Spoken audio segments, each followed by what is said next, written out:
Thank you, Mr. Secretary.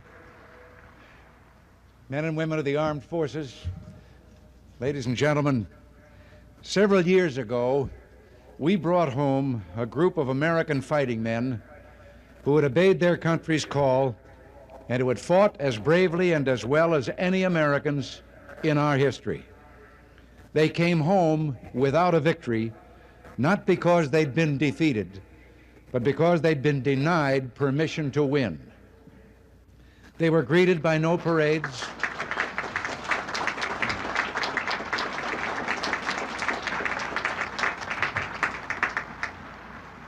They were greeted by no parades, no bands, no waving of the flag they had so nobly served. There's been no thank you for their sacrifice. There's been no effort to honor and thus give pride to the families of more than 57,000 young men who gave their lives in that faraway war. As the poet Lawrence Binion wrote,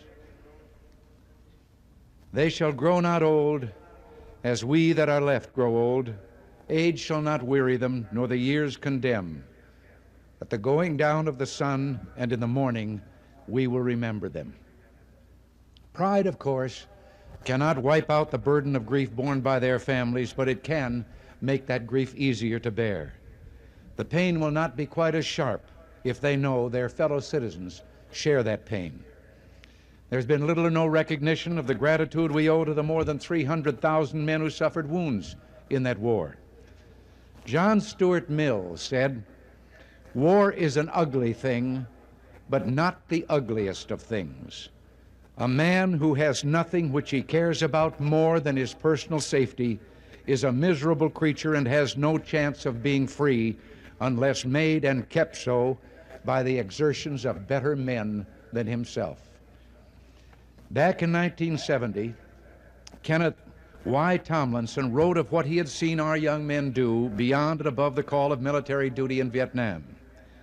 A Marine from Texas, on his way in at dawn from an all-night patrol, stopping to treat huge sores on the back of an old Vietnamese man.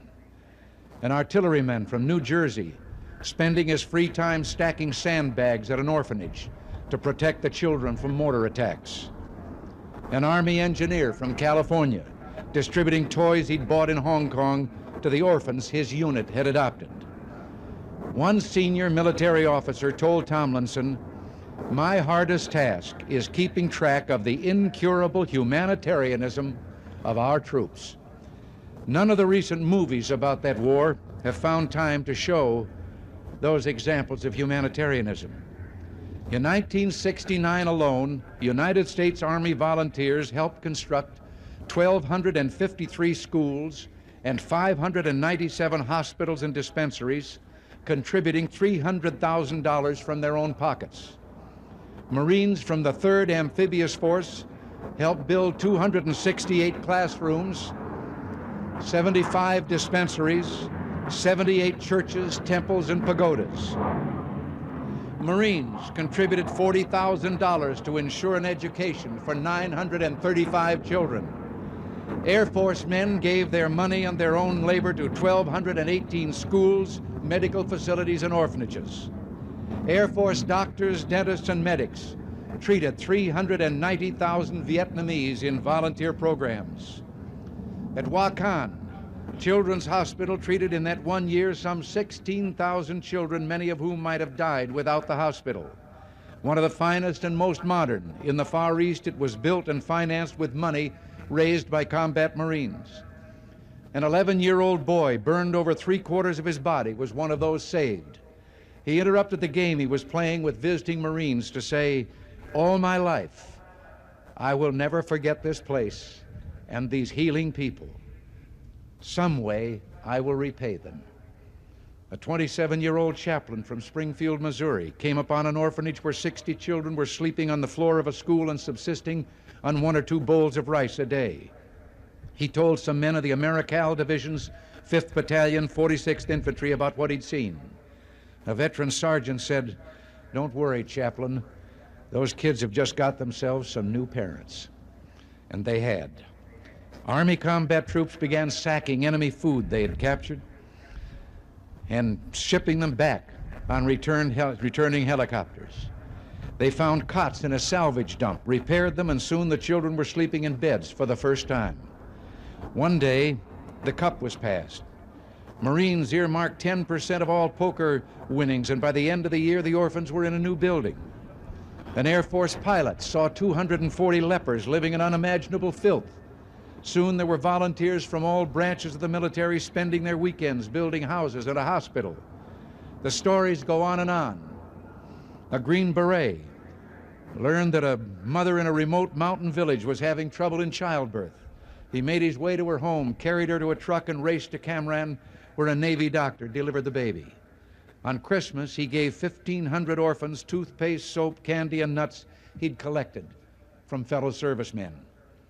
Bob Hope, who visited our men there as he had in 2 previous wars, said of them, "The number of our GIs who devote their free time, energy, and money to aid the Vietnamese would surprise you."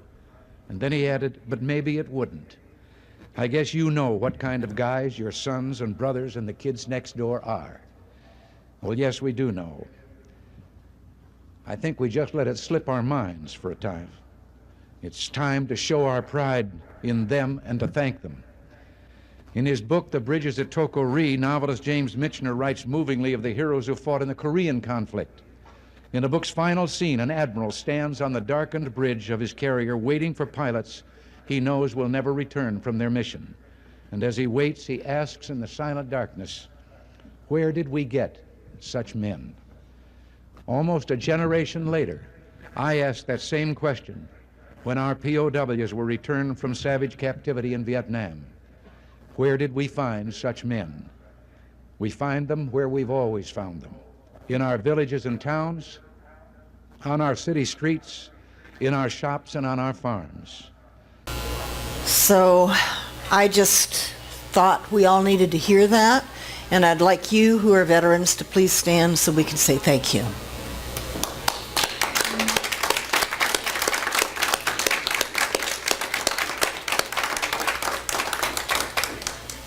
And with Veterans Day being on this weekend, please boycott the NFL. Do not turn on an NFL game. Just don't do it. Not going to go into too much as far as national issues go. We know there's a tax bill out there. You know, we were told we were going to have tax reform. It looks like we might get some tax cuts. I don't have a whole lot of hope in this whole process that we're doing. You know, right now it looks like corporate taxes will have a pretty significant decrease. Some reduction in small business. Right now it says that the standard deductions are almost double. Caps on property tax deduction of $10,000 and limits on mortgages, mortgage interest on loans $500,000 and less are considered, not above. That's upsetting, you know, the home builders, that kind of thing. So you've got some big lobbyists working on behalf of all of these things, and I think you're going to see a whole bunch of sausage coming out. So just don't pay a whole lot of attention right now, because what you're looking at now is not what it's going to end up being. Statewide issues.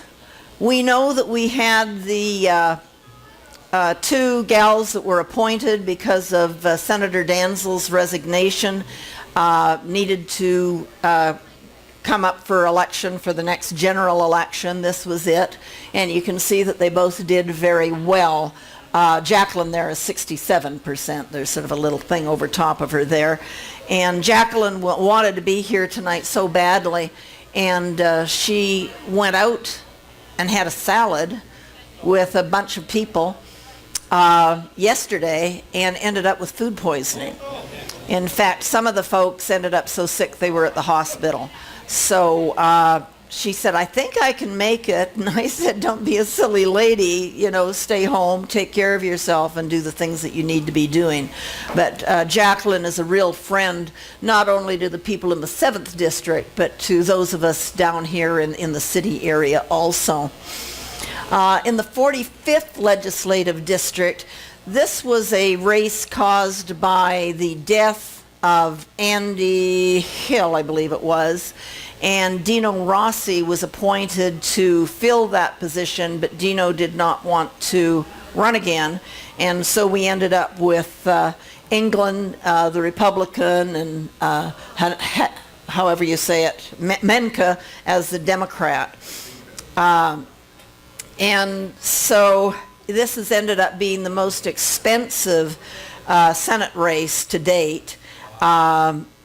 They have spent a combined $2.4 million. This was about a week ago. PACs have reported nearly $3.8 million in this race. So, you know, you're up to one huge race. So why is this race so important? It's because we hold a one-seat majority in the Senate. And Manka winning it, now the Democrats control not only the governorship, the House, and the Senate. So this was a hard one to lose. And just so you know, we had two socialists running in the Seattle mayor race. And so Jenny Durkin won. She's Seattle's first woman mayor since the 1920s and was the country's first openly gay U.S. attorney. So that's where Seattle's going. We do want to talk about the $30 tabs. I put some initiatives on the tables, guys. Even if you get two signatures, get two signatures. We need to get these things filled out on the bottom, sent in, and on the reverse side, and sent in. And the deadline is the 31st of December, but I think you want them as quickly as possible, right? So we need signatures gathered. Maybe you guys can do that because well, never mind. So that's a cartoon here of Tim Eyman. Our state attorney general has brought a lawsuit against Tim. The lawsuit seeks to impose a $2.1 million fine and a lifetime ban on all future political activity by Eyman. Tim's initiatives have saved Washington state taxpayers $35.85 billion, and now he needs our help. A legal defense fund has been set up. He needs to raise $600,000. He's taken out a second mortgage on his home of $250,000. You know, this is serious. We've all benefited from his efforts, and it's really time to repay him. And I don't know how I did this, but I did. I meant to put that address on the slips of paper with the upcoming events, and I didn't. There are pens in the back, pens in your pocket, pens in your purses. Please take the information on this slide, write it on the back of that piece of paper for upcoming events. And I don't care if you send him $5 or $100. He needs our help. He's really done a lot for all the taxpayers, and I think it's an important thing to do. If you go to their website, Voters Want More Choice, yeah, that's a good idea. Take a picture of the darn thing, and then you don't have to write. If you go to Voters Want More Choices, you cannot contribute to this legal defense fund there. So important to know. So you need the information that's on the screen.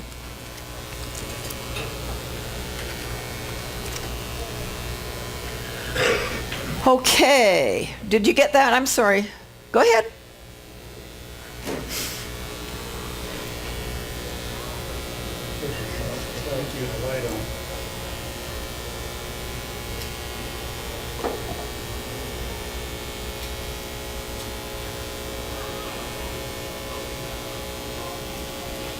Okay, thank you. So we have some great events coming up. I did print them out this time so you can keep this with you. I think I got all the dates right this time.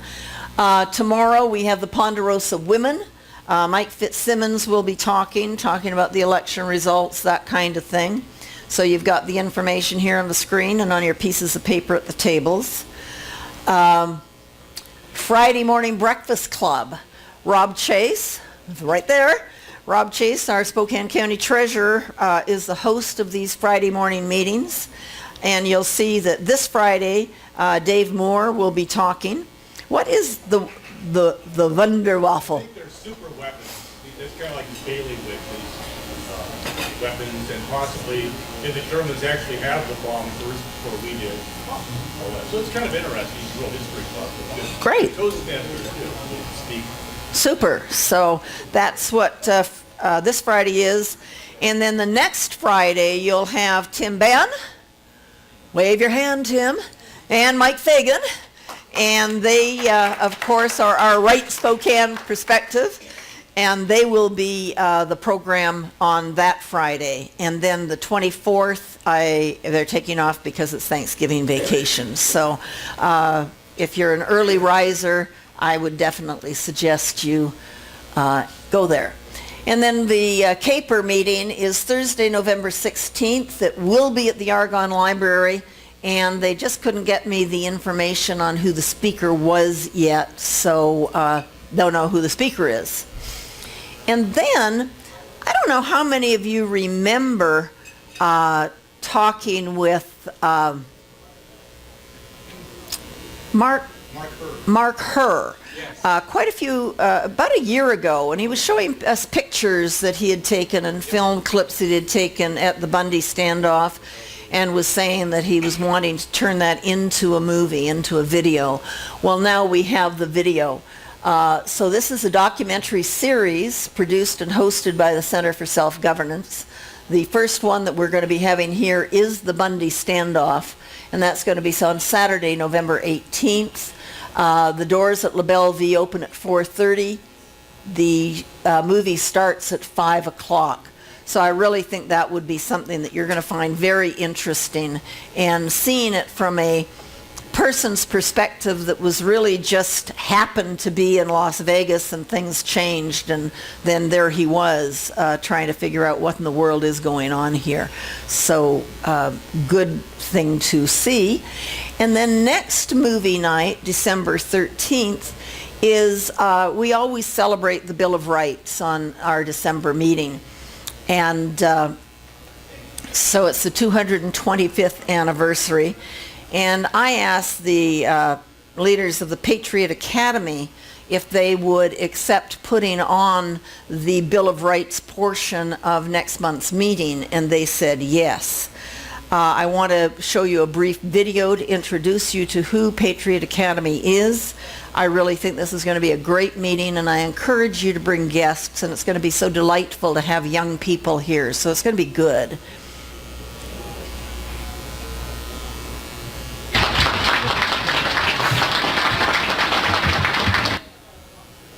It's called a mess up. That's our speaker next time? It's going to be a very short program.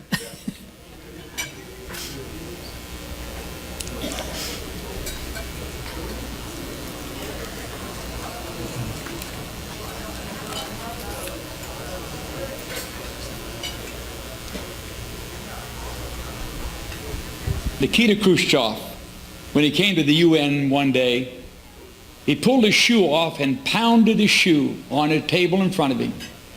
And he said this: "We'll take you as a nation without firing a shot, because we'll do it from within." The challenges facing this current generation of Americans really are unique.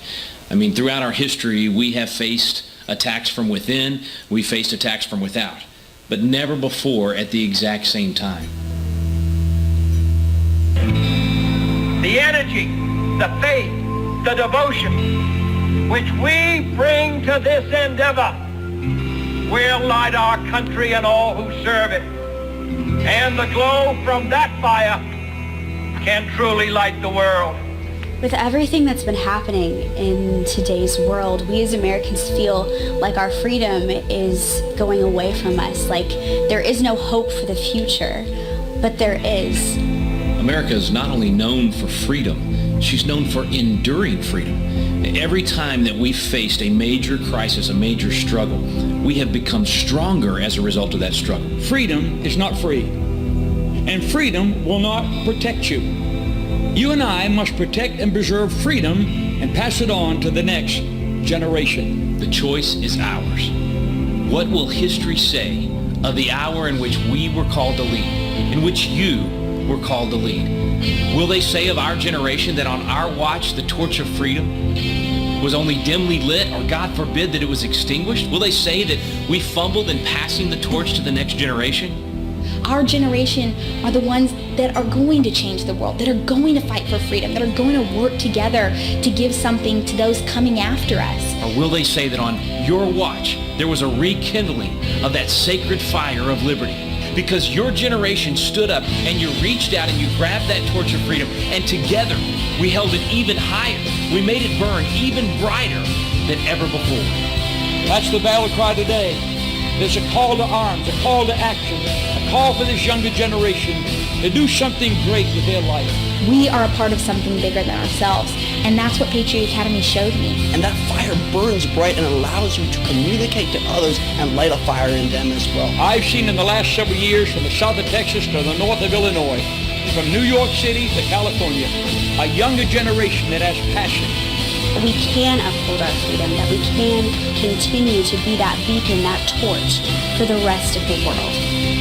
The light of freedom is true and hot and bright, and no forces can stop its spread.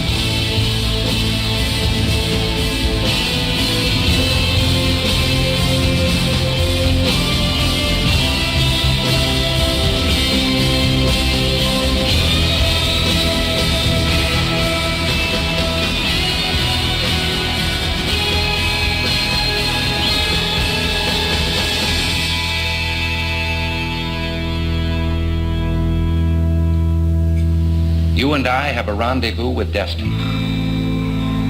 We'll preserve for our children this, the last best hope of man on earth, or we'll sentence them to take the last step into 1,000 years of darkness.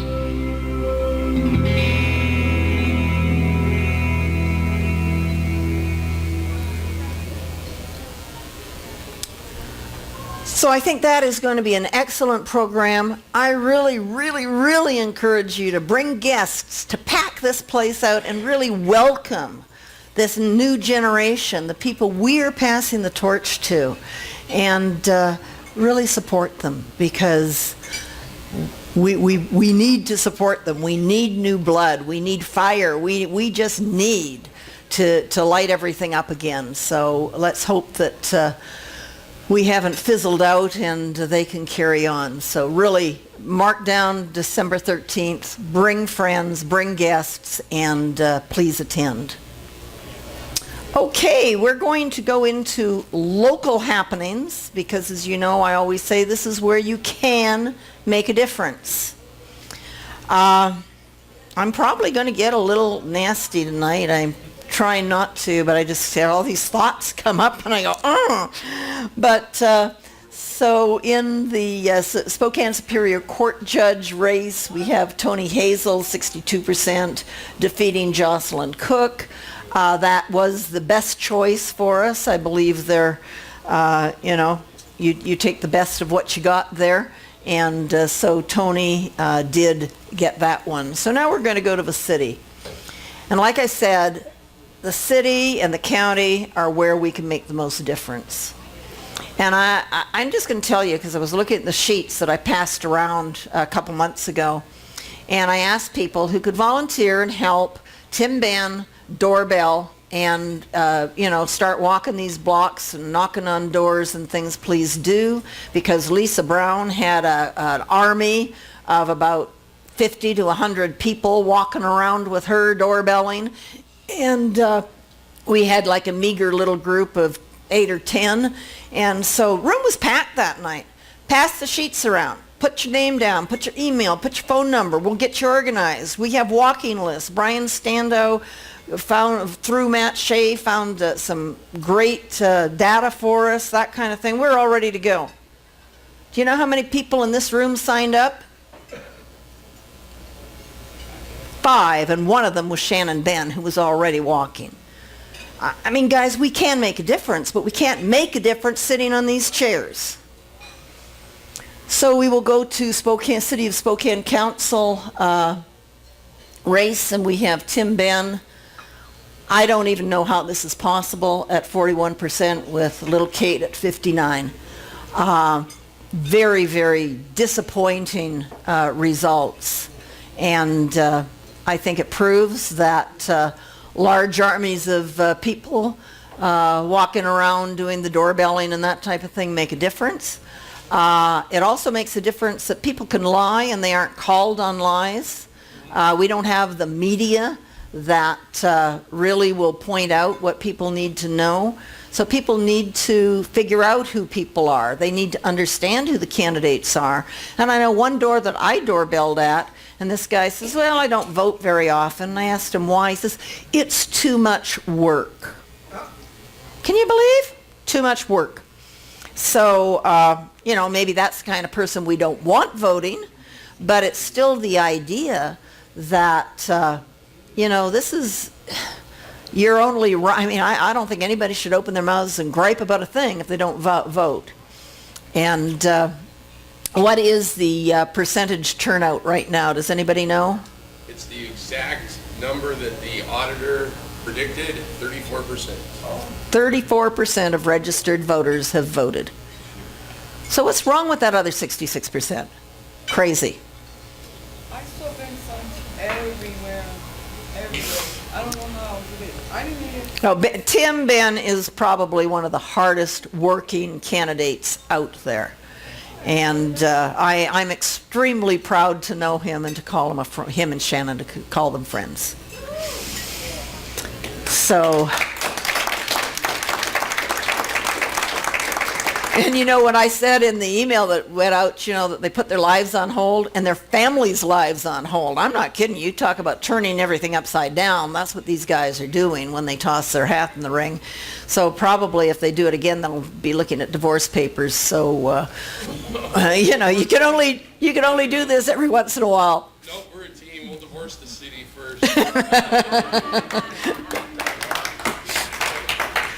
Okay, our next one. We were hoping that Andy, although he's a Democrat, could beat Brian, but he didn't. And so we have our probably most socialist, liberal Democrat left on the city council.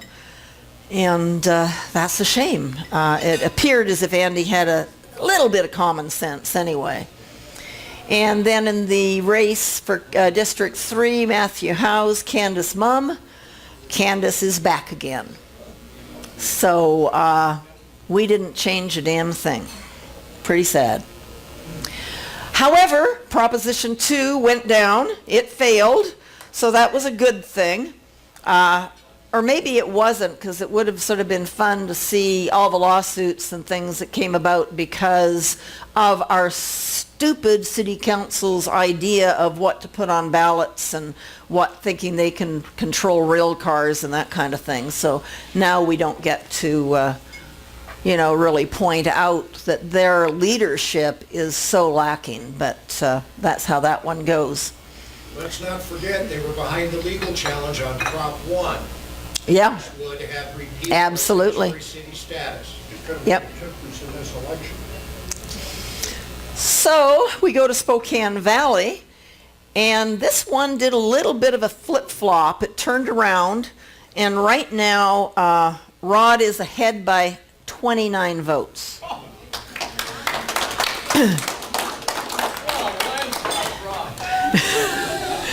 There's still 20,000 ballots left to count, and if it stays this close, there definitely will be a compulsory recount. So we will be probably needing volunteers to be helping with things like ballot chasing and election observing and observing the recounts and all that kind of thing. And I certainly hope that you can all be available to step up and be part of that process. Then we go to position 2, where we have Ozzie Knezevich's friend Brandy Peets against Caleb Collier. Brandy is well ahead on that one. I don't think the 20,000 ballots will make a difference, and that's unfortunate, but I think Caleb put up a good race, and obviously Brandy did also. Hey, and is that a crucifix I see Brandy wearing? Oh yes, it's a cross. My word, she didn't even interview with We Believe We Vote. So she interviewed with We Believe We Vote. She, wears a crucifix, and she got a 0, which, 5 is what is the best, 0 is the worst, and she got the worst. But, and this was a race where there were a lot of nasty mudslinging things going on. I mean, you'd think it was for the presidency or something. It was crazy. And again, a lot of lies. And then how do you counteract lies when you don't have a voice of a media? That's pretty sad. Gary? If she was endorsed and supported by Ozzy, does that mean his beliefs are the same as hers? Well, you can't do that. You can't say that. Ben Wick will be replacing Ed Pace. And Pam Haley, who is here tonight. She is staying on the council. Very good. And I think purple hair is really a drawback. Can you really be taken seriously with purple hair? I don't think so. But the nose ring isn't too good either. So quite an interesting candidate. I think you got the luck of the draw on that one, Pam. And then position 7, Linda Thomas. I mean, doesn't she look like a sweet old grandma? I mean, nice lady over Mike Munch. So Rod Higgins hopefully will keep his lead, but he is going to have a different council to be working with. So that will be interesting. So what does all of this mean, to the state, to the county, and that kind of thing? But before we sort of start talking that way, people are going to be coming up here, John. Okay, good. Matthew Peterson pointed out that it was very interesting that we have a lot of races, that we don't focus on here, and I feel badly about that. We probably should do a little bit more. But Airway Heights had an open seat, so they have a new council member, Sonny Weathers. Cheney has a new mayor. A lot of new mayors in this go-around. Quite interesting. So Cheney has a new mayor and a new council member. Deer Park, Robert Wishman was in his 3rd term, and he was defeated by Tim Verzel. So I met Robert while we were doing the Trump campaign stuff for Spokane County. He was a Trump person and put a big sign up on some storage containers, so I was sorry to see him lose. But anyway, Tim is the new mayor in Deer Park. The Fairfield mayor was re-elected. And Latah has a new mayor. Liberty Lake is Langford, I believe, just stayed. Medical Lake, new mayor. Millwood's mayor was reelected. And Rockford has a new mayor. So a big turnover this election in these positions. And I thought I really appreciate Matthew for writing these down for me. We ended up having internet problems, and then we have to get here before the ballot, the last ballot count was put up on the internet. So it's, we're going, okay, now what do we do? So that's where everything stands. So I believe, did I see Senator Padden come in? Great. So, Senator, would you mind coming up here and sort of letting us know what the results in the 45th mean to us, and any other comments you have for all our candidates that attended tonight and are in the room? Sure. Thanks very much, and thanks for all you do putting this on. You and your, well, you're the better half. Just hold that closer to your mouth. All right. Anyway, now the 45th is lost. The results, the percentage didn't change tonight. So the actual margin of votes is a little larger than it was. So the Senate will go over to the Democrats, which basically the Democratic caucus in the Senate is very Seattle-centric. So you will have some of the most liberal people, legislators, and the entire legislature will be chairing committees and in the leadership of the Senate. So it's going to be a big change. I had a conference call today with some Second Amendment supporters on what we're going to try to do and to you know, throw sand in the gears and try to prevent some bad bills from passing, and that's going to be true across the board. So I think Senator Schessler said, you know, hold on to your wallets and your pocketbooks, because there aren't too many taxes they don't like. The carbon tax, the capital gains tax are two of the big ones that they'll be pushing. So we're going to have a fight on our hands, and it's important that we galvanize people, because we have seen issue after issue with surprise, and I know Matt and Bobby can talk about same thing in the House, where if the people get riled up and legislators get a lot of emails, a lot of phone calls, a lot of letters, it can make a difference. And certainly one of the recent things was the vaccination bill a couple years ago that looked like it was sailing through. And we've seen other things where we thought we had no hope at all. When I got there in 2011, there was a bill that passed the House that was going to require all pregnancy care centers to refer for abortions, which in effect, they wouldn't have done that, so it would have shut them down. They would refuse to do that. It goes against their very principle and being. They're trying to save lives, not to facilitate the end of innocent human life. That's just one of a whole host. And you look who funded that race in the 45th. Mr. Bloomberg put in $250,000. Tom Steyer, the environmentalist, put in $125,000 personally. The Alliance for Gun Responsibility put in a lot of money. Planned Parenthood, the National Abortion Rights Action League, and on it goes. So anyway, so we're gonna need to have a lot of fight, and there's some things, positive things that will be happening, but we've got to learn to fight, and we're in a different position. Bobby and I talked today, and I said, Bobby, any bill that gets out of the House is something that has a very good chance of going to the governor's office. So we got to fight harder in the Senate. Hopefully the House will fight harder. But that's the legislative thing. But we've been there before, and you know, it's easy to be a little down after an election like this, but we've all seen the changes, and we've seen what happens, and I can guarantee you the Democrats are going to be overreaching,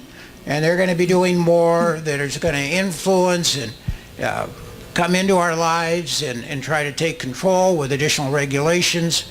Department of Early Learning is one of the worst examples, Department of Ecology, Labor and Industries, on it goes. So we need to point that out, and we need to be doing what we can and writing letters to the editor and all the other more modern ways of communicating through social media to get the word out on those things. But I do want to take a moment and thank all those candidates that ran. And some won, some didn't win, but they presented our issue. And part of the problem in the 45th district is that the conservative message has not been heard. And our candidate, you know, had some conservative instincts, but thought she had to run to the left. And, you know, my general feeling, if you have a, you know, kind of phony moderate, I hate the term moderate, but a moderate or a, you know, soft liberal and a real liberal, who are you going to vote for? You're going to vote for the real thing, not the imposter, you know. So, but that's gone over a long period of time that they didn't hear. What the media over there is even worse than here. That's hard to do. It's hard to believe, but there's a publication called The Stranger over there that's not fit for reading by anybody, I think. I mean, it violates almost all standards of decency, and that's a major publication in Seattle. So they don't hear it hardly, other than a few talk radio shows. But the newspapers and TV, for the most part, and everything is very one-sided.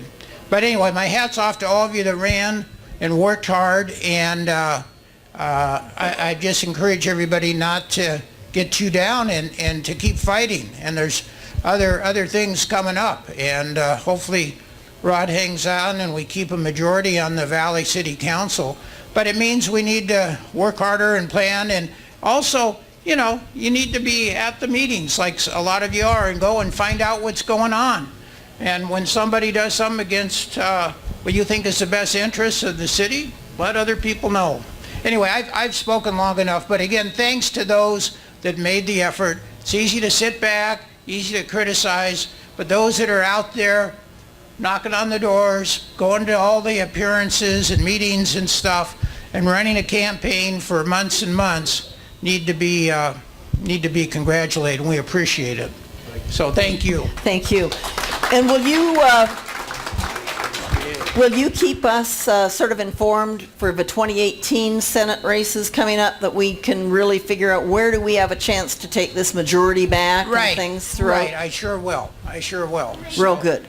Thank you very much. All right, thank you. Well, why don't we have both Matt and Bob come up now and talk about the impact this has on, they're going to use both mics. And I'm going to use all three. Right. And they can let us know what's going to be happening in the House and what they see for all of us. Or I guess Matt's not going to come up and Bob's going to come up. So here he comes. Very good. So this one's on. And there's one for Matt. You could do a song and dance and cheer us all up, too.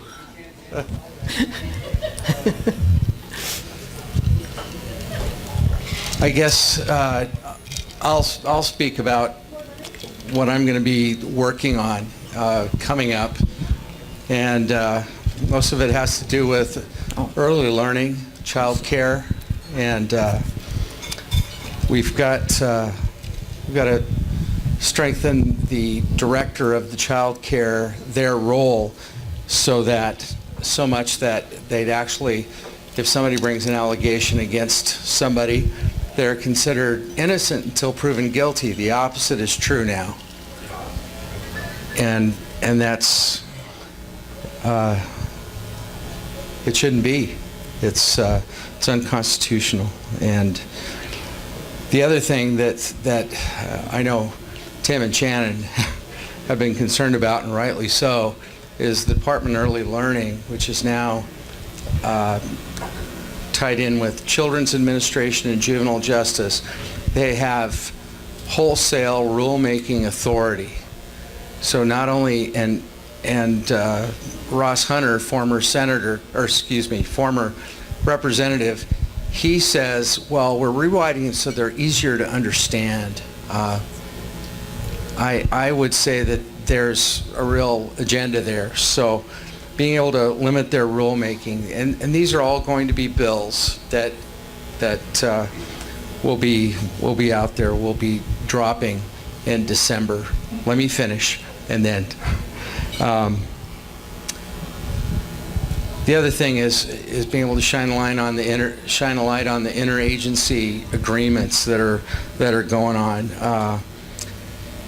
and their audit power over child care has been really awful. And I think the opposite should be true. I think those agencies need to be audited, period. And as a result, then we'll be shining the light on them and see how they like it. And the other thing that the Department of Early Learning and this new super, and by saying super I mean just bigger, bureaucracy, they've had wholesale demanded that all these child cares, the private ones, because the state-sponsored ones I guess, are adopting early achievers or early deceivers, as Tim and Shannon call it, which is more accurate, I believe. They not only require this stuff, teaching sex identity to preschoolers and elementary school kids. It's awful. But when they make those requirements, have them pony up the money so that the daycares don't have to pay for things that they disagree with. So those are just some examples. There are about 4 others. I'd like to give Matt some opportunity to talk too. We're pretty angry today, both of us.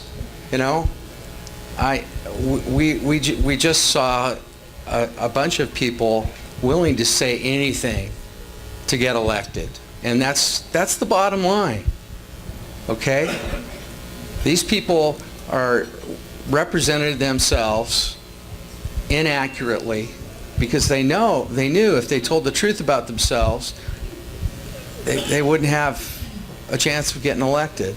Because this wasn't about name recognition. This was about people representing themselves differently than they really are. And it's sad. I'm pissed off. Okay? I know kindergarten teachers aren't supposed to use that kind of language, but I am. And what I'm hopeful, thank you, boys and girls. Sorry.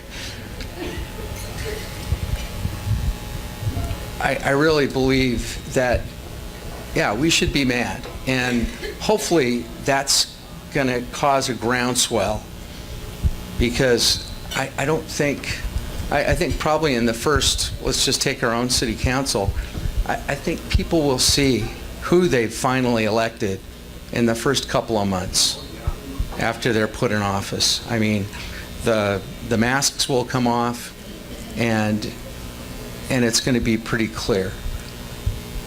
And hopefully that's going to lead us to, okay, let's at least encourage people to be informed and know who the candidates are and what their past history is.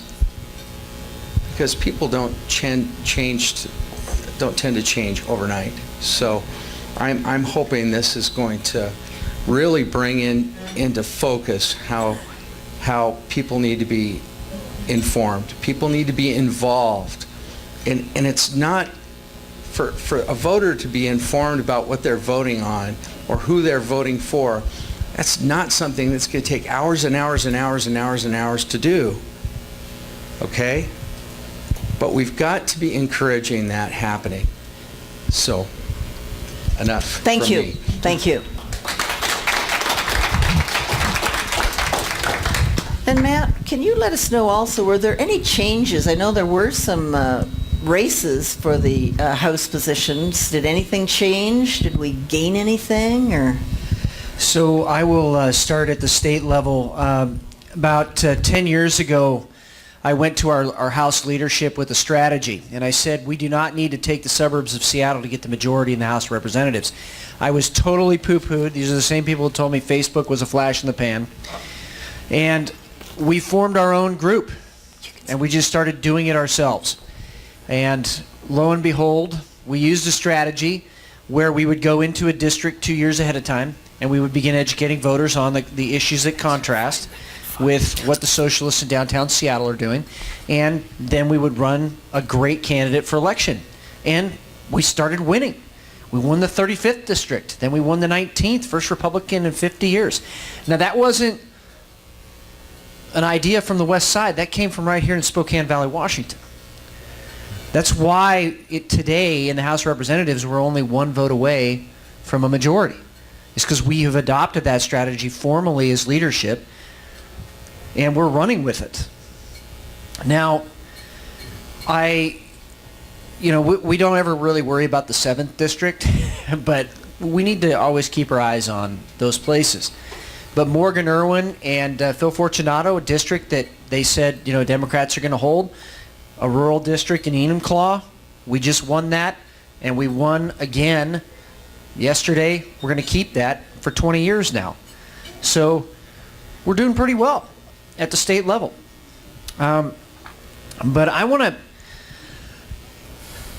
to talk too about this next year, because we have 5 ways to the majority in the House of Representatives. 5. So that means we have a very good shot at becoming a majority in the House. So we're going to become the main event in the campaigns and the seasons. But I want to take us back to a hard issue. When I served in Iraq, I don't tell this story very often anymore, but I want to share it with you guys today. I had a soldier by the name of Sergeant Jeff Shaver. He was from Eastern Washington. And we were over there in Baghdad. We had the nuclear facility. It was actually in our area of operations. We guarded it, the nuclear facility that Saddam supposedly didn't have. Remember the leftist media at the time, right? We were guarding it, and I couldn't say anything. It was, you know. And right outside of that nuclear facility, there was a village, and there were a lot of deformities and a lot of medical problems among the populace there. And we were going out there to do something we called Operation Three Thumbs. And the reason we called it Three Thumbs is because there was a little kid we had a picture of who had a third thumb. And we wanted to go out, we wanted to help these people. Well, Sergeant Jeff Shaver volunteered on his day off to go out there for this medical clinic and help these young kids. And I was driving up to the Tactical Operations Center that morning to get a briefing as the CO, and I saw Sergeant Shaver. He's sitting over there, and he waves at me. And my driver, for some inexplicable reason, to this day I don't know why, stops in the middle of the road. And you don't do that in the Army, right? You're just kind of like, what are you doing? You know, let's go. And Shaver waves at me again. As I get down to the talk, about 10 minutes later, the radio erupts. A 600-pound bomb was detonated about 6 feet away from him, killing him instantly. It was the first casualty for the Washington National Guard since the 1940s. And I had just seen him. You know. And I walked up to his body, and I put my hand out, and I touched him. And he died with a smile on his face. I still remember it to this day. So you have somebody who volunteered on his day off to go help people, and he died with a smile on his face. And I had to write the letter home to his mom and his fiancée that Sergeant Shaver wasn't coming back. And his mother wrote one of the most heartfelt, wonderful letters I have ever received in my entire life. She was so gracious, thanked the Lord for the time she did have with her son. It was just amazing. And years later, as I was contemplating politics and then finally got involved, I was given a tour of a museum down in Chehalis, a brand new veterans museum down there, and I walked around the corner, and there's a life-size picture of Sergeant Jeff Shaver staring me right in the face with the letter that I had written home to his mom right next to it. Oh, wow.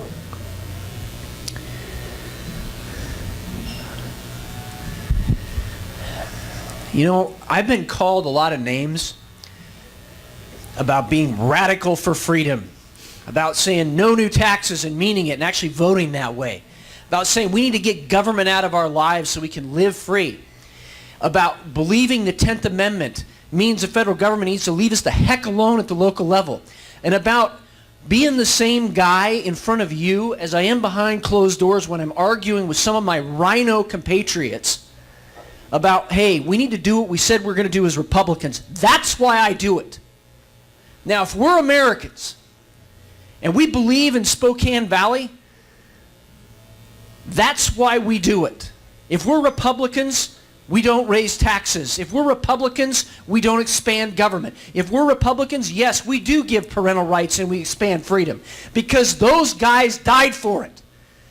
That is why I do what I do. And I'm emotional tonight because it is worth that sacrifice.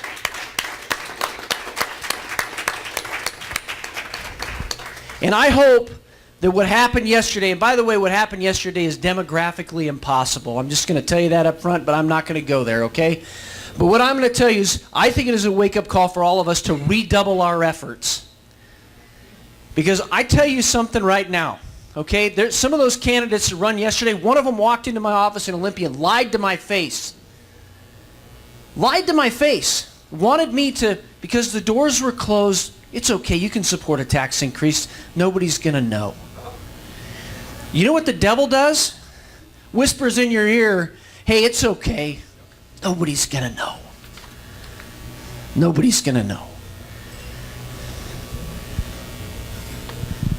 If we believe what we believe is really real, is true, our principles are the best, our principles have made America great, our soldiers and their sacrifices have made America great, then we need to cut out the garbage internally, and we need to start living those principles. We need to not be afraid of being called names in the media. We need to be afraid of not being, invited to every meeting. We need to be bold, courageous Americans. Because I tell you something, it's easy here when it's nice and warm and you're not getting shot at.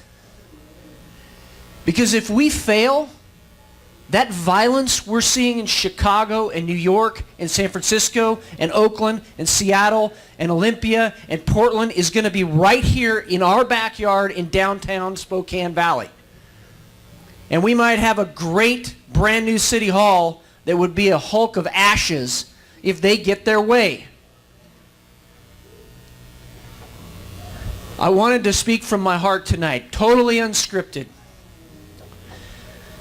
Because there were some good men that ran for office and lost. And I still pray for a miracle. I still pray for a miracle. But there are people that intentionally undermine them for the sake of gaining power. Yeah. I condemn you in the name of Jesus Christ for doing that, because that memory of Jeff Shaver, that sacrifice, you pissed on his grave when you did that. And now we have to worry about, in Olympia, Bob and I, being undermined again and going back 5 years to when nobody talked to us. They were doing projects that were $16 million over budget.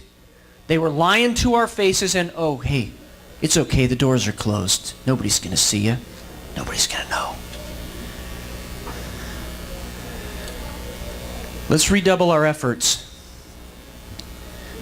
Let's unite, and let's call the socialists out for who they are. People that hate America, that hate the sacrifice of our veterans, that hate the Constitution, and want to destroy this country. I will not let this country be destroyed on my watch.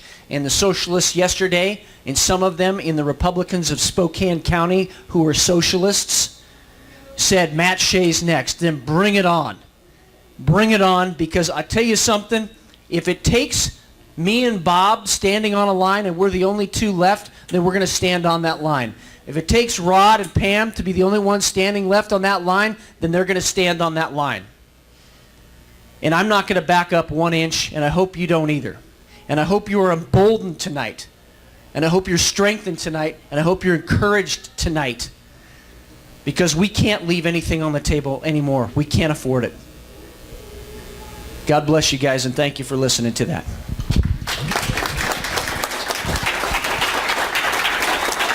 Thank you.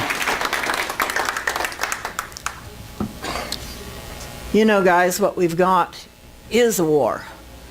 And just because it doesn't seem like one doesn't mean that we don't need to fight.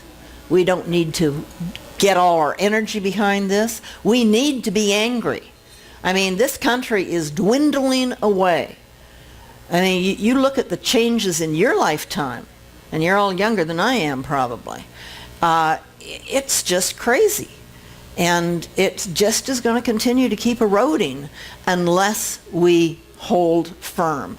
And that means, put extra money away because the candidates are going to need it. And you always don't contribute to candidates, you don't contribute to the parties, okay? Back the people that you really believe in. Check them out, know that you're backing the right people. But this is going to take a lot of effort. And when you don't have a lot of money, that means that you're going to be phoning, you're going to be doorbelling, you're going to be doing all the other things that you can do. We all have talents that can be done.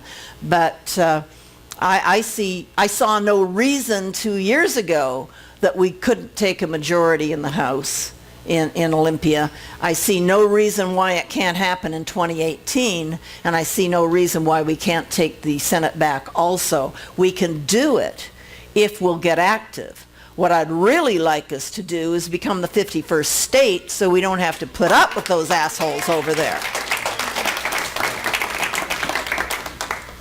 I asked Mike Fagan if he would talk to us about what he's facing and what the city of Spokane is facing with the disastrous results of this election.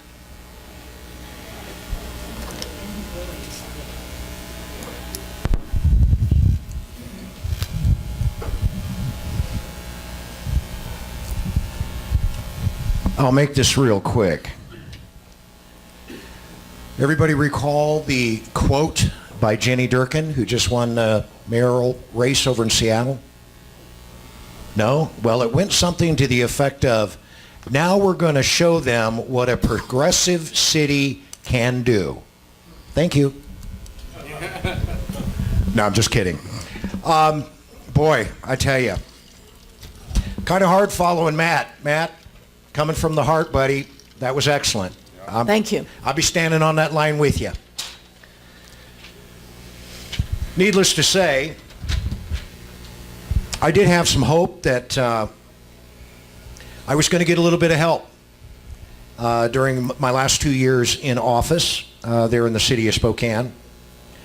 Because I'm telling you what, folks, the election results here have definitely emboldened my compatriots on the council, or I should say my colleagues on the council. And to have just gotten Tim Benn through would have been wonderful, because as opposed to me looking like I'm doing jumping jacks in the back of the crowd, we would have had a voice coming out of Northeast Spokane, and we could have definitely turned a couple of things around in my last 2 years. Looking at email today, already Brian Beggs has sent us for review a copy of his ban the box ordinance. In addition to that, we had heard through the grapevine that, Council President Stuckert, it's not grapevine talk, he's definitely going to be making a run for mayor of City of Spokane, and he's going to be grooming Candace Mumm to replace him as the council president. So that's a little something that you folks got to look forward to. On top of all of the rest of the ugliness that you may have heard through the grapevine coming down the pike in the city of Spokane. Now, Monday night, we are going to be changing the governance of our transportation benefit district. That's the extra $20 license tab that the city of Spokane tacks onto your license tab registration every year. And sometime early next year, we're going to be discussing the doubling of that $20 to $40. Then what you're going to see 2 years after we double it is you're going to see another additional charge of an extra $10 for a total of $50 a year, City of Spokane, on your license tabs.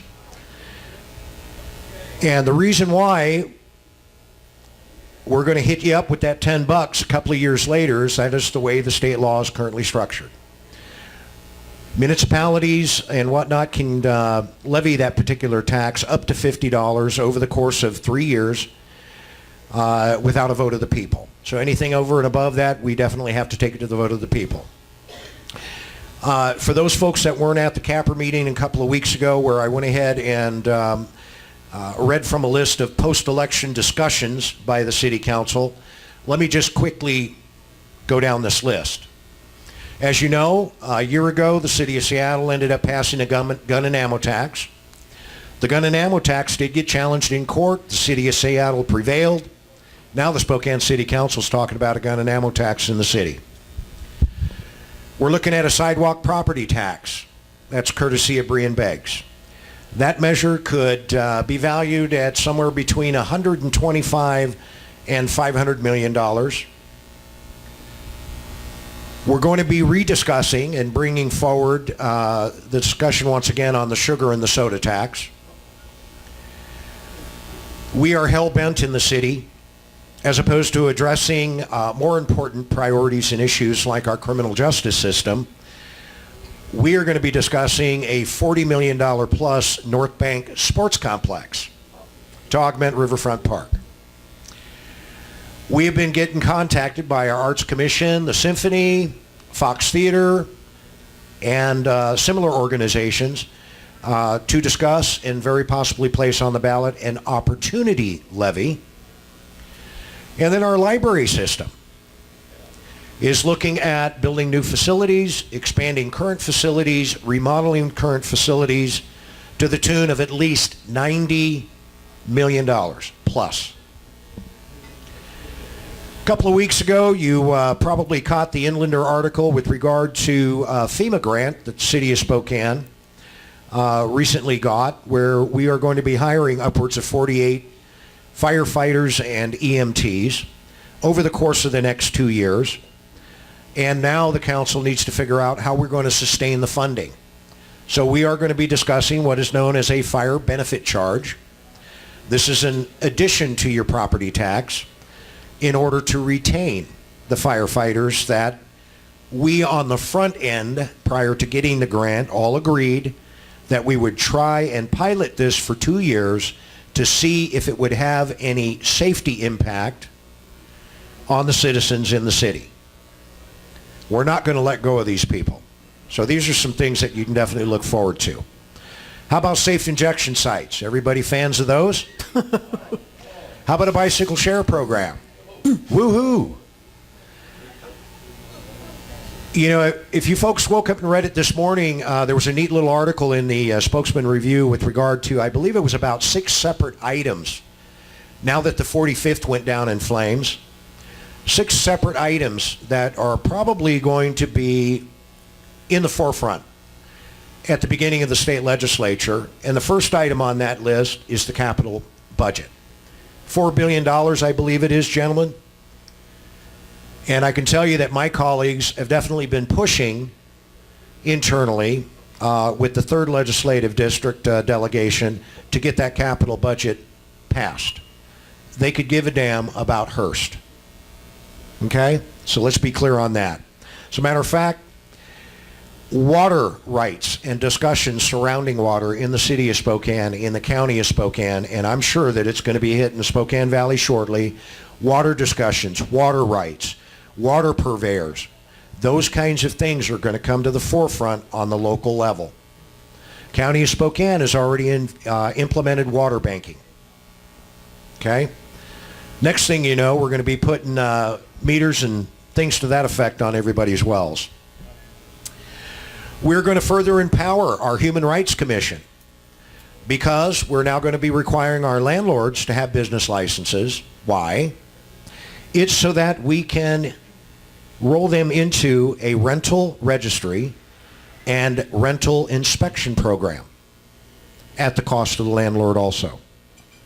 We're going to be discussing no-cause eviction ordinances, which will also involve landlord paying relocation fees to people that get evicted. You know, at the opening of my comments here, already Brian Beggs, he's bringing forward his ban the box ordinance. I haven't looked at it as of yet. I do not know if it's central to employment applications or housing applications and or both. So that is to be seen. Again, we're already changing the governance structure of the TBD. The next step in that, again, is going to be doubling up your license tab fees.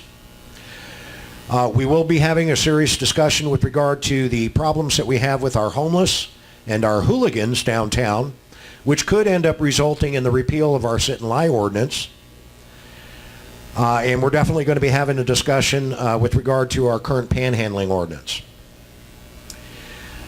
We're really going to be pushing a lot of social justice initiatives in the city of Spokane now. It's a sad situation, folks. And boy, I tell you, I'm stinging just as much as everybody else is. I really, truly am. I really fear for Bob and Matt and Mike in the 4th Legislative District because of what's happened here in Spokane Valley. You know, as Matt said, this is not demographically possible. When Tim and I got together this morning for our live show, post-election coverage, I can't believe the numbers. I just can't do that. How in the heck is it that our county auditor can accurately predict the amount of ballot returns that we're going to have? How do you do that? I don't know. Something's fishy. But anyway, as opposed to standing here and crying in my milk, all I can do is just, further affirm Matt's words, Mike's words. We got to get tougher. We got to start calling out the people who are providing the subversion and the sabotage within our party. I mean, kick them to the curb, ladies and gentlemen. That's one of the things that we definitely need to do. We got to clean house. Don't know what else I can say. Like I said, I'm stinging just as bad as everybody else here. I'm sure that you folks can well imagine, even though I'm going to continue to do the best that I can at punching back. Believe me, I really appreciate everybody's hopes and prayers in the city of Spokane. Pam, if things don't go well with Rod, you're going to be relegated to pretty much a severe minority. And, again, I just hope and pray that you've got the wherewithal to stand there, take it, and punch back when you need to, for sure. Couple of other things before I give up the mic. Tim and I, this last weekend, we attended a wonderful function where we were honoring our Vietnam veterans, including the veterans from Cambodia, from Laos, from South Vietnam, and things like that. And, I hadn't been a student of history, but I learned a lot from that particular event. And it pisses me off even more to learn what I ended up learning. And I strongly encourage you folks, check out Prager University's video on the Vietnam War and what really happened, how it occurred, and who was responsible for losing that war. It'll piss you off. It truly will. And hopefully, it will help to light a little fire in your stomach, light a little fire in your heart. Because we know the other side doesn't play nice. We know we've got members of our own party that don't play nice. It's time to kick ass and take names, ladies and gentlemen. It really, truly is. So thank you very much for your time.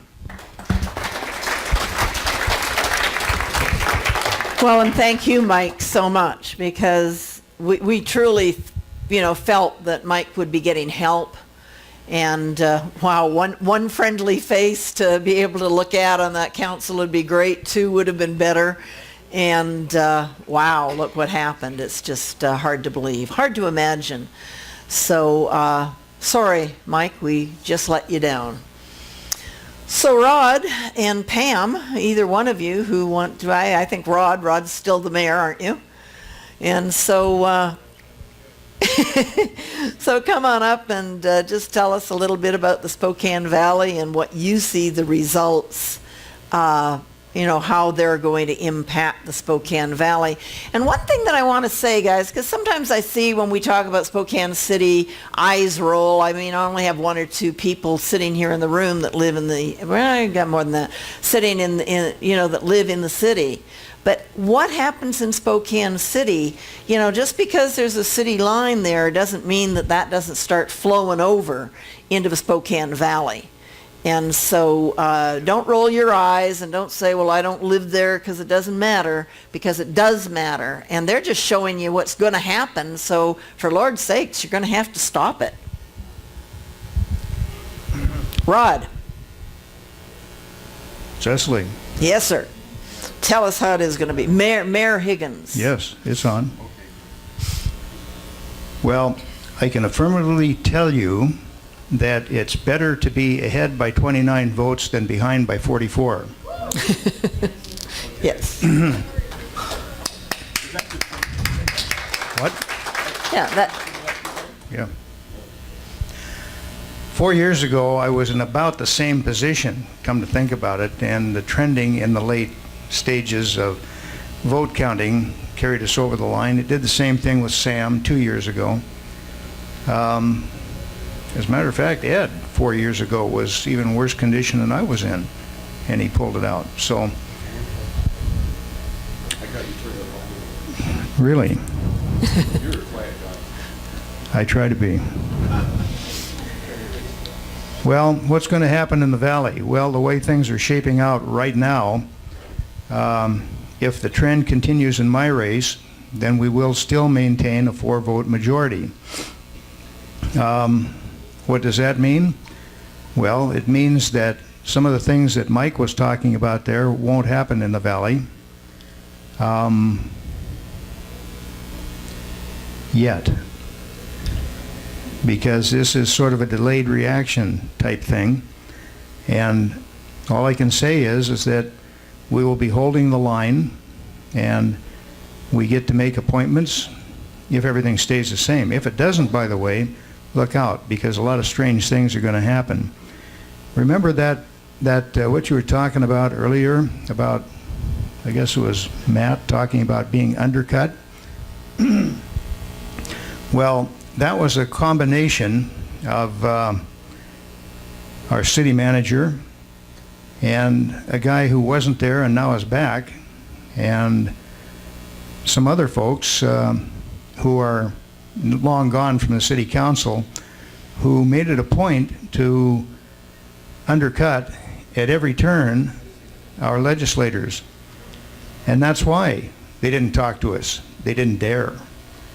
Well, we've since established a really great relationship with them, and I hope we'll maintain it.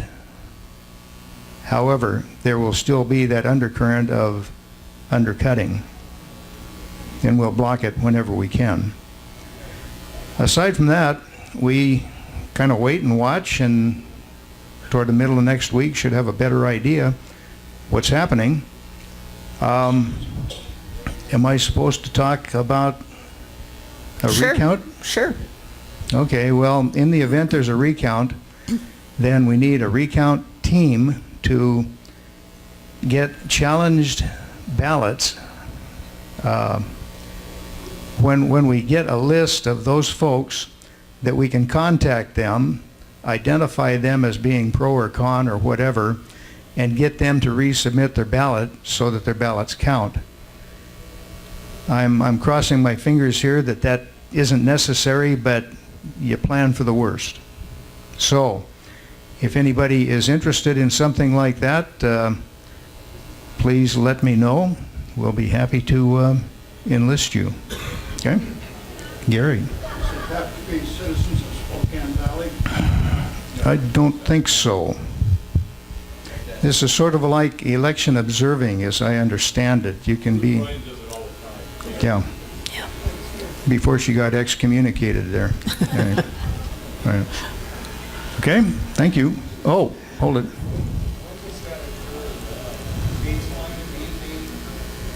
The ballot, we call it ballot chasing, Grant, and what it involves is, like Rod says, you know, we will have a list of the ballots that have been challenged. Mm-hmm. And so we can take the analytics that we have from, you know, who normally votes conservatively, that type of thing, and we can track down those people, let them know that their ballot is not being counted because the signature doesn't match or this doesn't match or whatever, and then get them to go down to elections, drive them down to elections if necessary, you know, do whatever we have to do in order to get their vote to count. So we'll, you know, and I'm sure the other side would do the same thing with the ones that are registered more along their way of thinking. So it's quite interesting, and just needs to be done. So that's ballot chasing. And then also we'll need volunteers to be observing down at elections to see that the recount is done correctly. And there'll probably be 2 teams that we'll need to make up for the ballot observers there. Rod himself as a candidate would have a team, and then the Spokane County GOPe, if they do what they should do, should have a team also. So we'll be shooting out emails, help wanted, and we'll require responses as quickly as possible. We'll let you know who to respond to. Is that when the Democrats find the trash container with all the... No, don't worry about it. So anyway, that's how I understand it. Any other questions? Who is that guy? Yeah, we try to ignore them. Well, parting thought. Speak softly and carry at least a .40 caliber.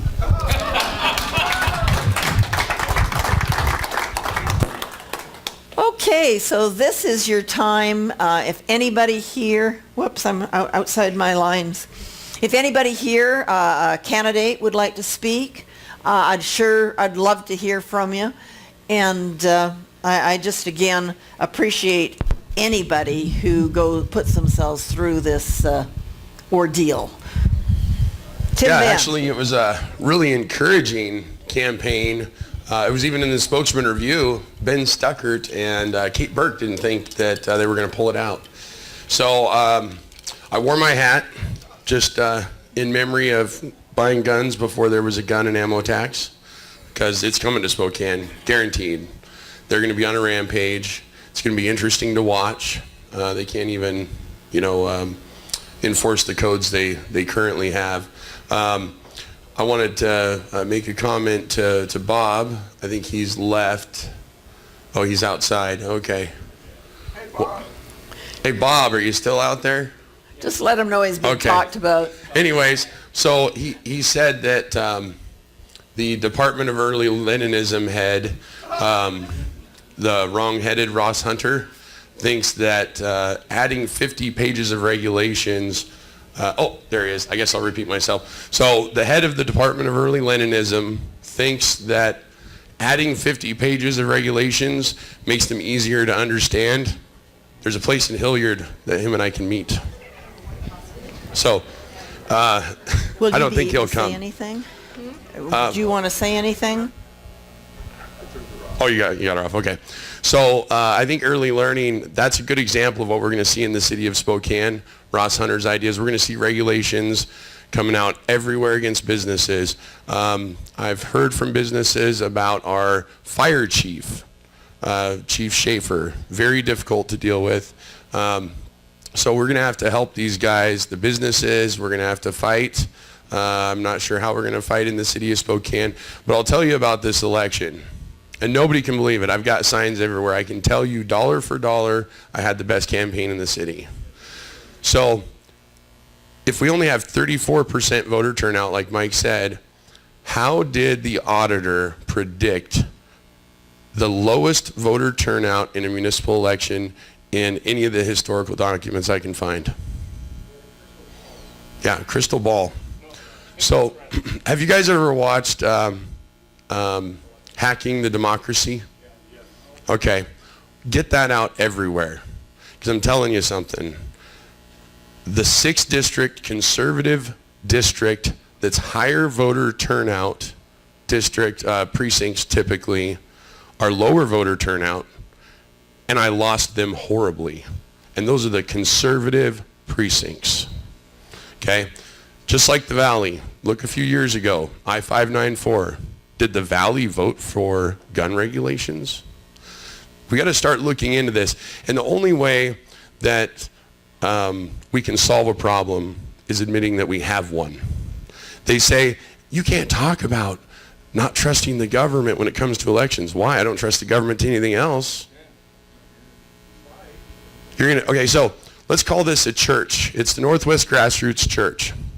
So let's take an offering. Everybody put your money in the bowl. Put your money in the bowl. You don't have to have a treasurer to count the money. Nobody has to touch it. I've got this machine that you can dump it in, and it goes right into your account. Just trust me.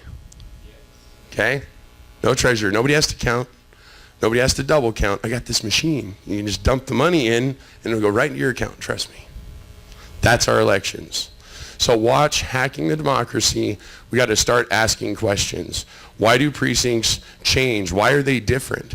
Why do they keep voting for Iman's initiatives? Why do they keep repealing taxes? Do you see the tax repeals, right, for the advisory votes?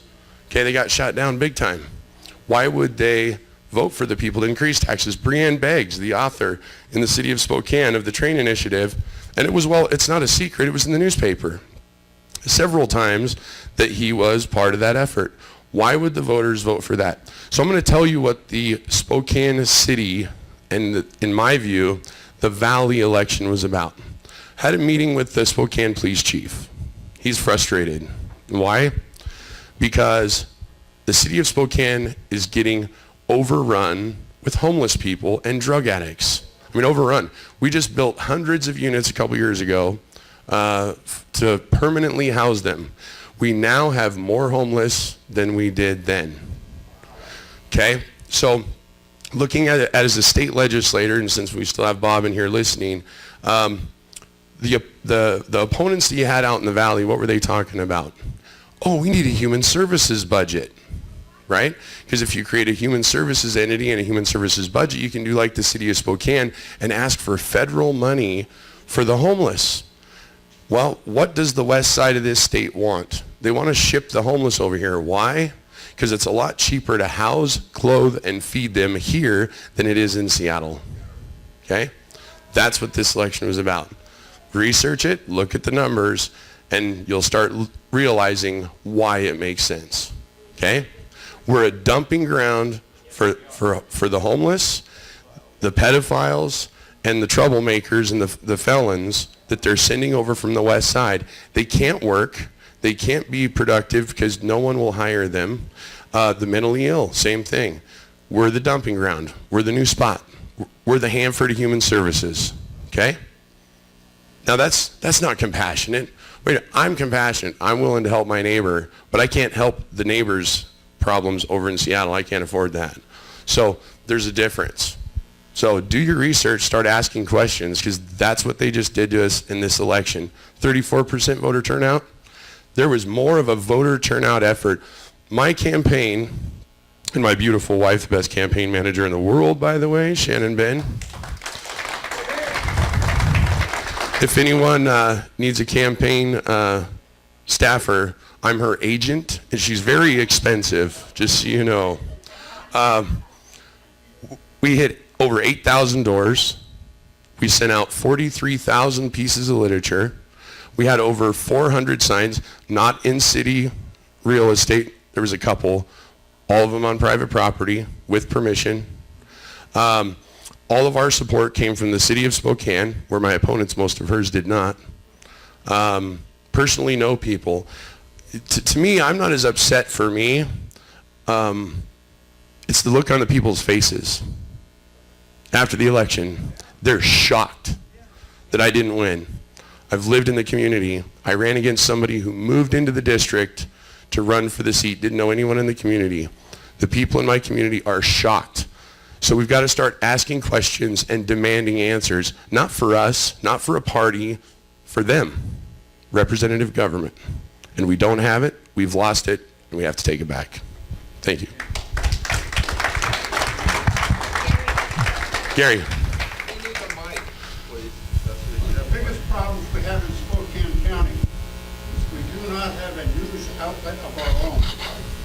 What are we going to do about that? How do we turn that around and create our own and get the word out that every week there's going to be news available on things like that? Okay, I'll repeat his question. So why don't we have a news outlet in Spokane? First, if you want to read some smut, go to the Inlander and read the articles with my competition in there using foul language and her victimhood. She got about, I would guess, about $40,000 worth of free coverage from the local newspapers. So when I was a teenager, I think, and this may make me sound young to some of you, but I'm almost 40, just so you know, so you don't have to do the math. And I think it was 1994, my uncle ran for the legislature in the city of Spokane, and he ran against Lisa Brown, her first time running for office. Okay, And he ran against her twice, and he lost twice. It was the very same seat I ran for, actually. And they've owned the city of Spokane since then. Well, my uncle realized that that was the problem.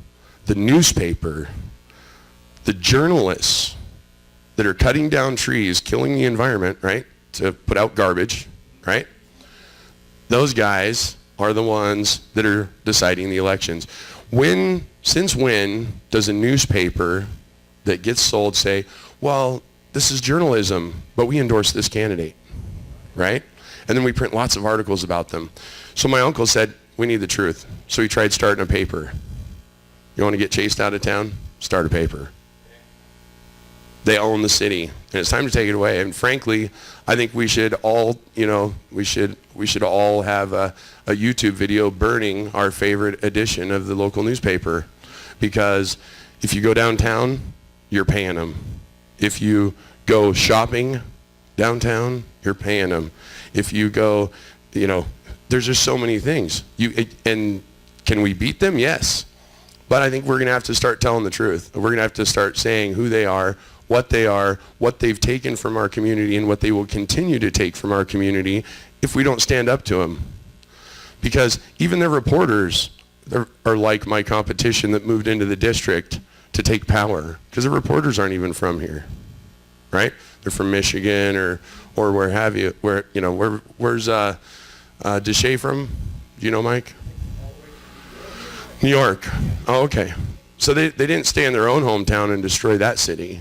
They came here to destroy ours. And they're very dishonest. They're very unethical. They only print the part of the truth that they like, sometimes the truth that they create. Right at election times, just like with my campaign, I didn't have to have a scandal. My opponent created her own. And then they printed multiple articles about it. So it's something that we're going to have to face, and we're going to have to get probably nasty about. And not nasty in a way where we're dishonest, but the fact that we're not going to put up with it. I don't care what regulations that the city comes up with. I'm not following them, because they're not my representatives, because they were illegitimately elected by 34% of the voters, right? It's not a democracy. They always want to talk about democracy. It's not a democracy. Yeah, it is kind of a unionocracy. And here's the other thing that Mike didn't bring up one thing I'm missing. Ben Stuckert brought forward an initiative last year at the state level. He was the co-sponsor, and it was to get dark money out of politics, right? Pretty much the money that funded my opponent. And the money that funded that initiative, it was Jonathan Soros, okay?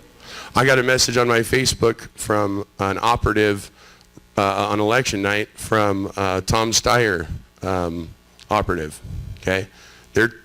This is not just a little game of local politics. Nation builders, they want Spokane, and they've got it right now, and they're about to take the valley. And according to Rod's message on trending, okay? So the way auditors normally guess elections is trending, okay? Typically, yes, conservative voters are late voters. That's not the trend. It is in your race for the moment. In the city of Spokane, it's not. I'm going down faster. I'm losing votes. I lost by 54 more votes today, and some of them are in the 6th district. So, next question. Coming back, you've confirmed what I've said. We need to change the ability to get out some type of mainstream newscasting.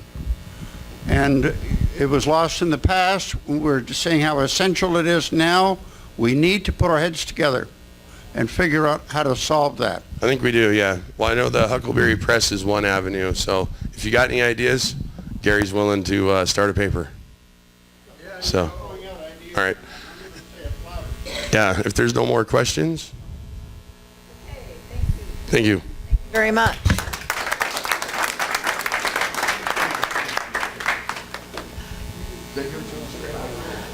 Pam or Caleb, would you like to say anything?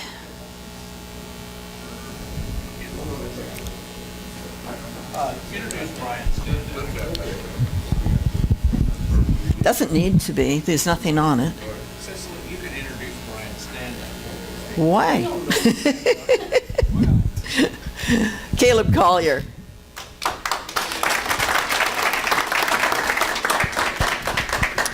Thank you. Appreciate it. So I'd actually like to bring up something Tim just brought up. It's kind of interesting to me that we're starting to see some more numbers pouring in. Rod's actually starting to go up, but the other three of us, we're going down. We're losing votes. And what Tim just brought up, conservatives typically vote at the end. So how then, in fact, are we going down? That doesn't make a lot of sense to me.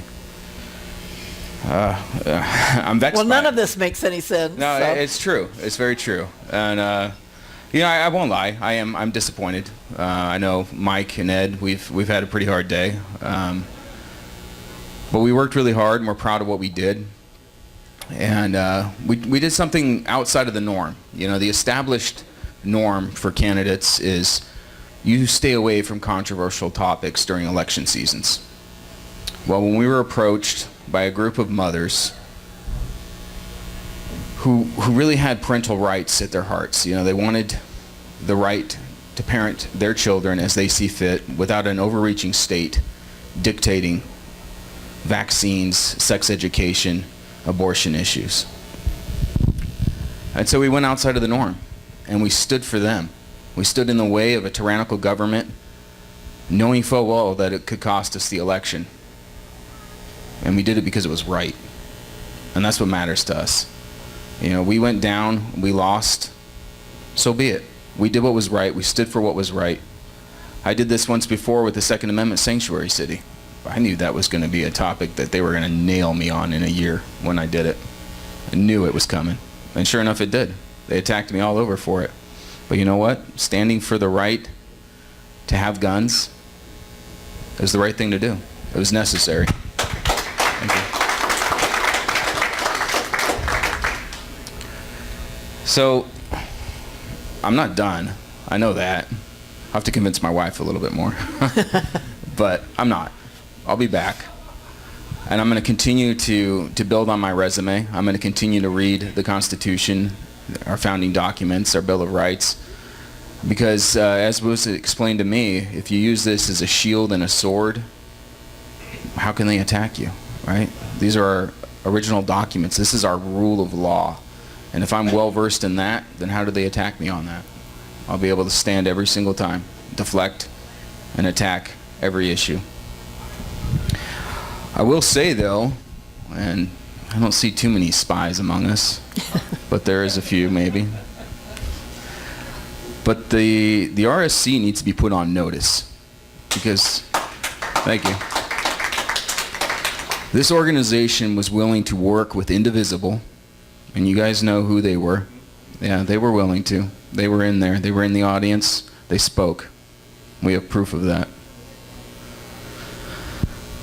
They were willing to work with our opposition, radical progressives, funded by Soros, in order just to win these seats. So it's more important for them to have power than to actually get behind conservative Republican candidates.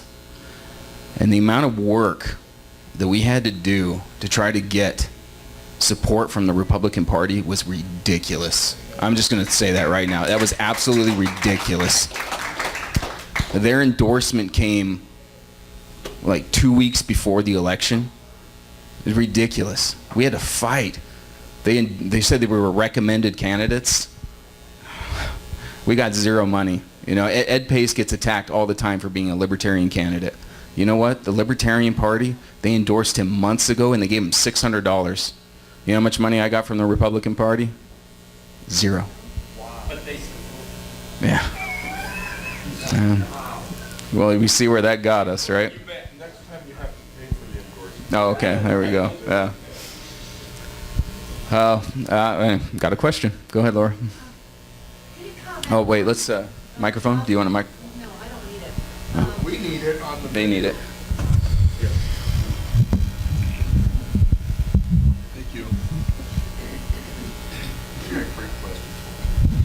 I've heard Ozzy Knesevich's endorsements, and I think about the only one he endorsed that's on our team was Pam Haley. Everybody else, he endorsed their opponents. Even the Republican Party endorsed Ben Wick. Mm-hmm. So well, what I any didn't like comment about on that? Ozzy was that he lied about the 6% tax increase, a flat, blatant lie on the radio that everybody in Spokane County heard. It's a lie. Well, I've already established that I'm willing to go against the norms as far as a candidate goes. So the beautiful thing actually about losing an election is you can take the gloves off, right? I've had to play nice for a really long time. Ozzy lied. That's what it comes down to. Ozzy was a liar in this campaign season. He lied about the 6% utility tax because I was one of the people that was opposed to it. Pam was right there with me. Oh, we opposed it from the start. So no, that was an absolute lie.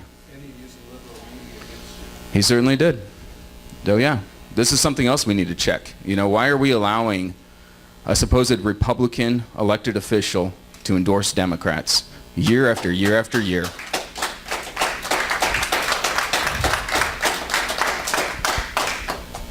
Oh, that's something that needs to change within this community. You know, if Tim Benn, for another example, you know, he had to fight against somebody who endorsed his opponent when you ran in the third. You know, somebody that we just got rid of, and we needed to. That was essential to help in this party. Any other questions? Okay. Oh, we got one more. One more in the corner. Just a comment looking at you. Friday is the 242nd birthday for the Marine Corps. Yep. Semper Fi, sir. Absolutely. Yeah, you know... What did he say? We repeat for the camera. Oh, it's the Marine Corps birthday is coming up, November 10th, right before Veterans Day. Marines wanted to be first, you know. Absolutely. You know, as a Marine, as a former Marine, I do have that warrior heart, and that's why I can say that I will be back, that I'm not through yet.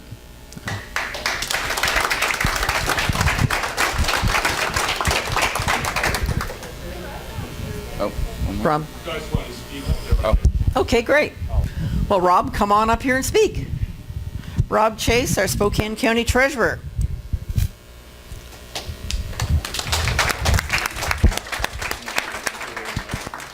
Yeah, I guess you need one, don't you? Okay, well, I'm a little bit worried now. I wasn't before. I'll be running next year, but I'm not sure for what, but I will be running. And this sends kind of a signal. I remember this all started, the city of Spokane Valley. Even though I live in Liberty Lake, I've been following their politics for a long time. And they became a city because they were worried about getting annexed by the city of Spokane. And I think yesterday that just started to happen a little bit. You know, maybe they're to Argonne now or something based on the outcome of yesterday's thing. But it was done by something that wasn't there a couple of years ago. You know, a lot of the moderates, they don't like us. You know, they would much rather see a Democrat be elected than to have a conservative Republican be elected. But this time there's kind of like a coalition of progressives and moderate Republicans. And, you know, your enemies really can't hurt you, but the people that are supposed to be your friends can. You know, so it's like a new dynamic. But if I look back over the years, you know, when I first started, I knew the only person I knew when it began was Mike Fagan, and that was over 20 years ago with that tax, the license tab tax, and now it's back again. But every year we add more people. I meet new people. This last year, I met Caleb Collier, and I met Brian Weitzel and Brian Standell and Jacqueline, and we keep adding people every year. So maybe we will reach critical mass, you know, at some time. But you know, it is pretty worrisome. You know, I think every campaign when you start it, you know, it's going to have its ups and downs. Every lifetime has its ups and downs too, and we're kind of in one of those troughs, I think, right now tonight. But you always learn from those. You can be depressed for a little bit, but then it's a challenge. I mean, it'd be boring if we won all the time. So I think we learn from our defeats too, and I think next year we'll come back and we'll take it, and we can even go further because the same people are still there. You know, they had some different tactics this time that we didn't have, and but I think, you know, we improvise and we see, oh, what can we learn from this, and we'll start out next year. So Yeah, it's just and we have to tell the truth all the time. There are people that maybe seem good to the county, but they're really whitewashed tombs. You know, when you see them and see what they're all about. And I remember, was it 2014? And several of us in this room were back there, and we were upset with the Board of County Commissioners and Al French for saying, why do you always vote for the second or third place? You know, why be a PCO if first place doesn't mean anything? Why should we go out on a Saturday and go through that votes? And you're going to reject us every time. And Al said, I will not do that again. I made a mistake. From now on, I will vote for the first place person. And he didn't say most of the time or some of the time. He said, I will do this. And that's a truth relational statement. So we have to remember these things, like Tim was saying, who says what to do, how they reform, how they perform, and whether they have an R in front of their name or not, you know, how they walk, in how they act, what they say. You know, do they walk the talk? Are they real Republican? Or are they just saying that because they think they got a better chance of being elected as a Republican in Spokane County? And the city started because they're afraid of annexation, led by, at that time, Al French, you know, to try to start annexing the valley.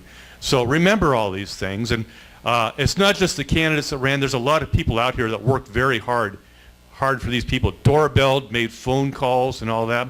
We just need to keep reading. We're there. We just have to get them engaged. So thank you, everybody, for all the help I've had this year from you and all the help you've had for these candidates. And it's theirs for ours to win if we just do it just like the Democrats did. Thank you, Rob. Yeah, it is time. I mean, we have 2018 coming up, guys, so you can spend another day going boo-hoo, and then you need to get mad. You need to start fighting. You need to figure out what you're going to do. You're going to need to have your voices heard. We need to hear from our legislatures in Olympia when you need a ton of emails supporting or going against something. We need to know. We need to get enough grassroots going so that when you go jump, we're going to jump really high and really feed you what you need to have. We need to attend city council meetings. We need to attend county commissioner meetings. We changed movie night with the grassroots to Wednesday because of the Spokane Valley City Council. You need to be, those of you in the valley, I hope, Caleb, you'll be going to these and keeping track of what these folks are doing. We need to know. So it's, you know, it's a small army tonight. We can be a lot bigger, but this means we need to engage, we need to be active. Would anyone else like to? Randy, do you want to say a few words? Great. This is Randy. He is our in-house libertarian. You are the state chair for the Libertarian Party, is that correct? That's correct. And I just wanted to say I was very pleased that our party was able to rally behind Ed Pace. We certainly wanted to support what you had going on here in Spokane Valley. You are the capital of the free state of Washington here in Spokane Valley. And it does sadden me to see the progressive socialists chipping away at that freedom. But I am very hopeful that the numbers will still hold up, and Mayor Higgins will be able to continue to carry the banner for you here in Spokane Valley.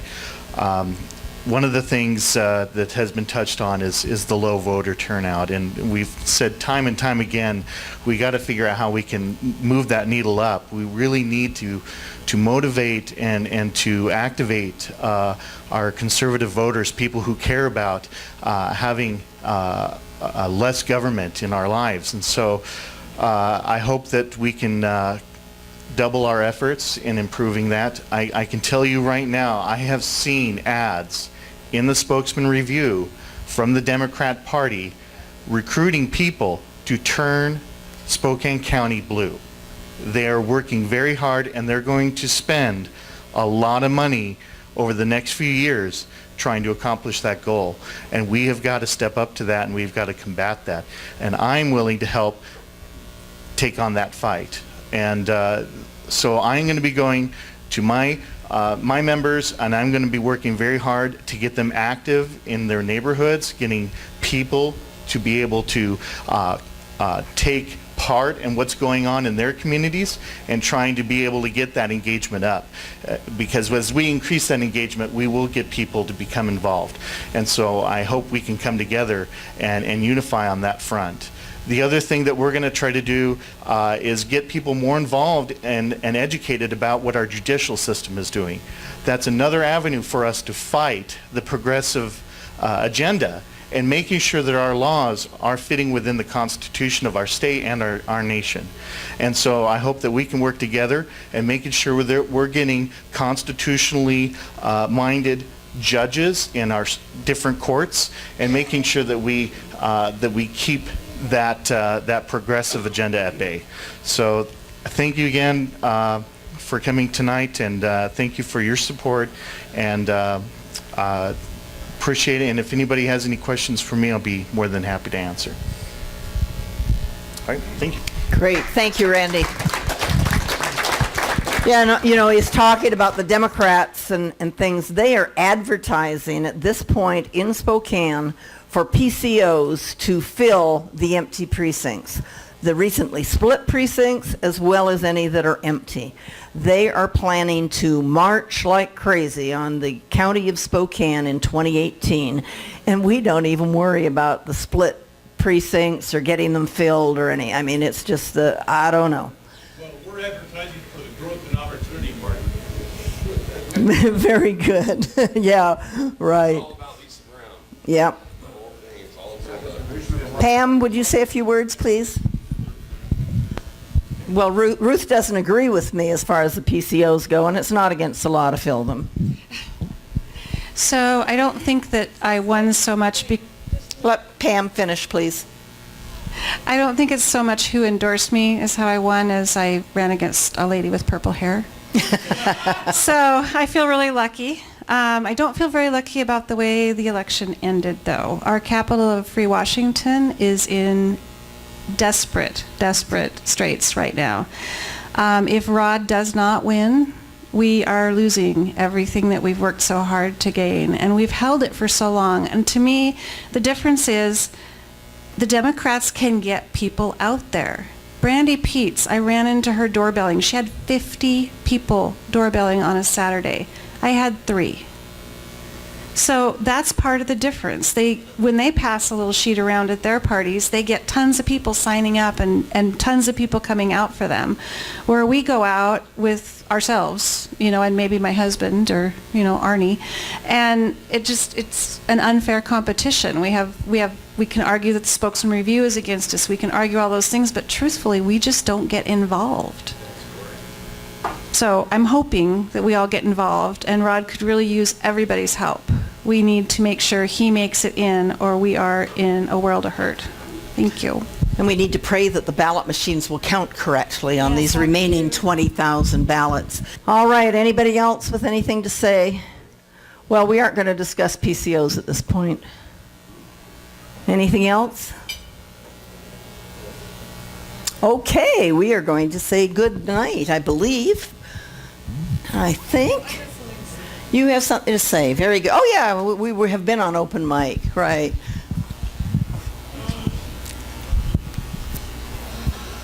Go ahead. Okay, I feel bad for all the people who didn't win, especially you, because I voted for you. And I really thought you were going to win. And it's sad, it breaks my heart, but all I can say is that even though this night is going to end and it's going to be over, everything, and I hope Rod wins, but these people who voted for all these people, there might be some conspiracy thing going on, like the Soros thing and everything, right? But I think that after all of this comes to be, and these Democrats are running the office, the people are going to find out, like, they've been cheated on, they've been lied to. Who's going to want all extra taxes on this and extra taxes on that, I mean, even if I was a Democrat, I was a Democrat once upon a time ago, but I wouldn't want that. Even if I voted for this person, if they lied and all those things, I wouldn't want it. I was like, oh my God, this is the party I picked, and look what they're putting out there. You think that they're happy now, it's only a momentary thing, but when the people see that they've been tricked, and they see all these other things coming their way, they're not going to like that. That's something that's going to stick out, and they're going to remember that. And that's the only thing I'm going to think of. I'm like, okay, so, you know, you guys won, but guess what? You're going to piss off your people because, you know, that's the way I see it. I don't know. Let's hope they remember. Let's hope they remember. So again, this is we were hoping to have a big party, but I still want to say thank you. Thank you to our electeds who are seated now that go out and, fight for all of us all the time. The candidates that threw their hats in the ring, they didn't make it, but they sure caused a good conversation and got folks going. And, I was so happy to hear Caleb say, I'll be back. That's a cool thing. So just thank you all. I mean, this is an ordeal, and I want you to see there's very few in the room that have stood up and held their hands up to do it. So they're very exceptional people. I think Brian held his hand up, and you wanted to say something too? Just one thing. And then hand over to Mr. Brian. They come over here. I'd like to say one thing. And John and Cecily do not ever toot their own horn, but they continue to work. They continue to do what is right without ever any, but tooting. We can't, everybody toots now and then. Sorry about that. That was a bad joke. No, but honestly, I would just, we need to give them a big hand for all they do. Thank you so much. Thank you. You guys are awesome. Oh, you're sweet. Thank you.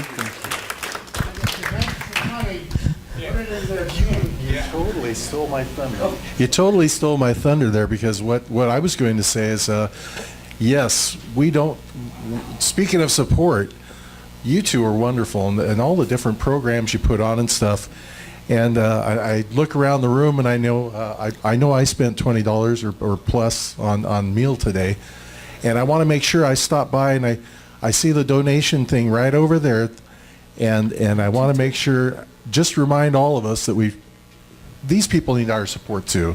They have tens of thousands of dollars worth of gear they bring here. They show up hours before we do.